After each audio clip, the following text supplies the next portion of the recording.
Muy bien. El día de hoy vamos a llevar a cabo la explicación del cromatógrafo de gases masas. La técnica de cromatografía nos permite a nosotros hacer la separación de muchos compuestos. Y de la misma manera nos enseña diferentes capacidades analíticas, tanto cualitativa como cuantitativa. Se observa aquí el analista en el cromatógrafo. Está realizando la inyección de la muestra mediante una microjeringa. Esta microjeringa me permite a mí tener volúmenes muy pequeños. Las jeringas generalmente son de 10 microlitros.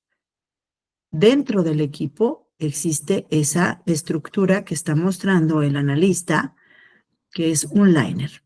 Este liner está constituido de tal forma que se pueda hacer un precalentamiento, ¿sí? Los materiales son aquellos que permiten realizar un precalentamiento de la muestra que estamos nosotros introduciendo.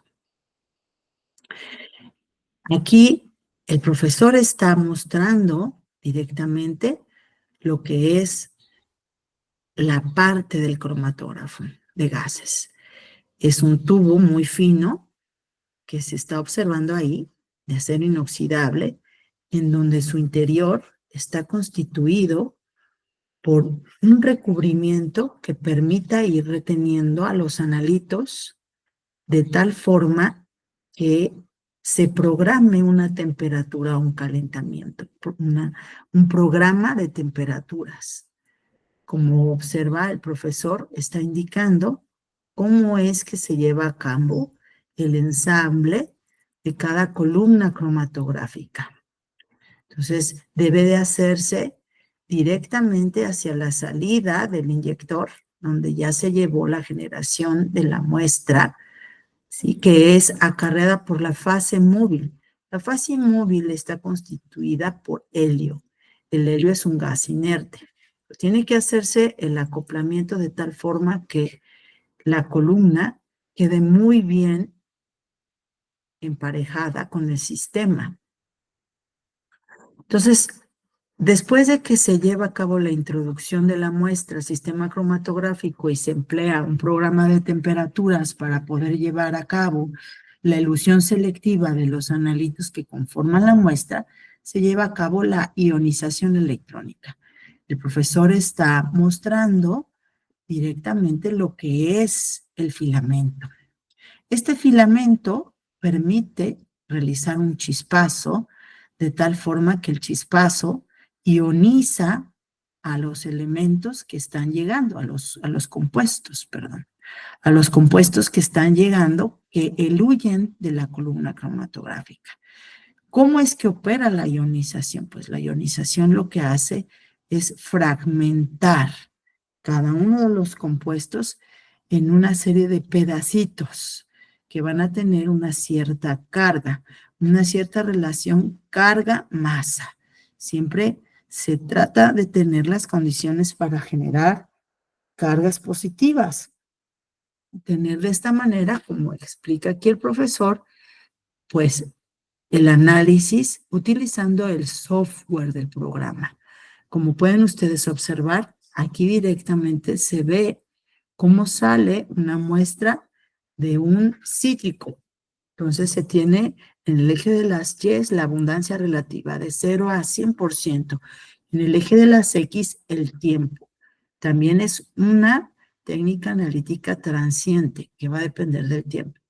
Cada uno de esos picos que se observan les llamamos picos cromatográficos o bandas cromatográficas. Pueden ver que tienen un número en la parte de arriba.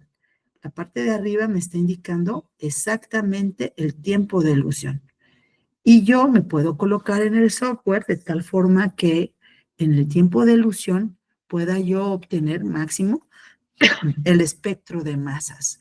Como se observa, el espectro de masas tiene otros numeritos que me están diciendo la masa de cada uno de los fragmentos. Esos patrones de fragmentación a mí me ayudan a elucidar la estructura de cada uno de los compuestos que son separados mediante la cromatografía. Por eso es que esta técnica se conoce como cromatografía de gases masas. Esto que está haciendo ahorita el profesor es un análisis estructural. Directamente puedo ir a la biblioteca, que es el library, y de la library search podemos nosotros ver cómo se empalma el espectro de masas con lo que está contenido en la biblioteca. Entonces, en la biblioteca se busca el match. Me dice, el match ideal que tengo es el metilidén, hidroximetil, dimetil, metil. Está el profesor ahí mostrando.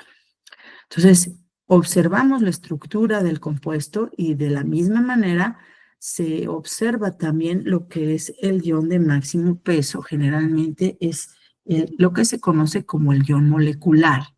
Este ion molecular en este caso tiene una masa de 222 UMA. De esta manera, y conociendo la estructura, se puede elucidar también el mecanismo de fragmentación, en dependencia de los fragmentos que han sido generados y las abundancias relativas de los mismos. Entonces, cuando se hace un análisis estructural exhaustivo, debe de establecerse ese mecanismo de fragmentación para poder conocer el compuesto. Pero si este empate se conoce previamente qué es lo que contiene o qué compuestos están contenidos en la muestra, se puede entonces decidir si se va uno con el match para el análisis estructural. Como se observa en este cromatograma, se tienen varios compuestos que eluyeron. Se puede realizar también el análisis cuantitativo.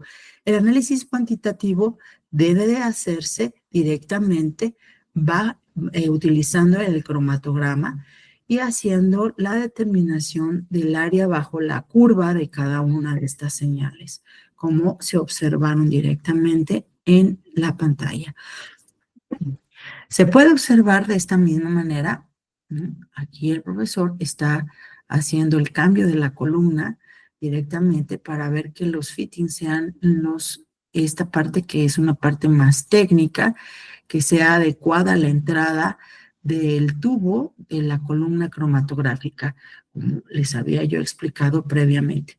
Esta parte operativa es ya para el analista que se dedica a hacer los cambios de las columnas, porque en dependencia del tipo de muestra, se tiene que realizar el tipo de columna. Si, por ejemplo, estamos hablando de compuestos muy polares, pues se tendrá que utilizar alguna columna wax.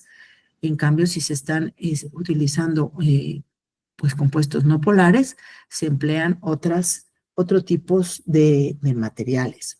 Entonces, aquí el profesor está haciendo el ensamble. Muy bien. Cuando se hace ya el ensamble directamente, se puede entonces también proceder al cambio de lo que sería el filamento. Entonces, bueno, el profesor aquí está haciendo la prueba directamente con la columna para ver el empalme y el cambio de la columna. Y aquí pueden ustedes observar también cómo va a ser el cambio del filamento, dado el caso de que se tenga que realizar un cambio de filamento, si este no está ionizando adecuadamente. Es muy importante al inicio de las corridas cromatográficas realizar un tuning del equipo. Eso quiere decir que se tiene una sustancia siempre de referencia que se le llama leptacosa, que lo que hace la leptacosa es de que fija ciertas masas. O sea, que el profesor está haciendo el cambio del filamento que fue previamente mostrado en el video y como este debe de ser acoplado directamente a lo que es su cámara. Entonces, después de realizar el tuning, esta es la parte del tuning, se observan entonces las masas en diferentes condiciones, de tal forma también ver que no haya ninguna fuga de ningún gas. El sistema tiene que estar siempre al alto vacío. Para tal efecto se necesitan dos bombas, una bomba que le conocemos como la Piranha y la otra la Penning. La Penning está referida a un sistema turbomolecular en donde tenemos la más baja presión obtenida.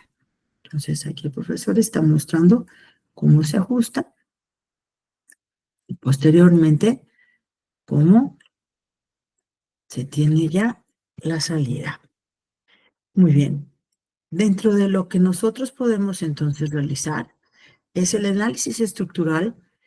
Se debe de encender el cromatógrafo, realizar el tuning de acuerdo a este diagrama, analizar los resultados mediante el análisis de espectro de masas, si estamos haciendo el análisis estructural, y procesar los resultados cualitativos, como se explicó en la librería. Si no se tiene el empalme en la librería y no se conoce la naturaleza de la muestra, es posible realizar un análisis por los mecanismos de fragmentación de tal manera de poder nosotros observar los fragmentos de mayor abundancia en el espectro de masas. Entonces, este equipo permite realizar al mismo tiempo el análisis cromatográfico, o sea, la separación de los compuestos de una muestra, y el análisis por espectrometría de masas, es decir, el análisis estructural de la muestra. Muchísimas gracias por su atención.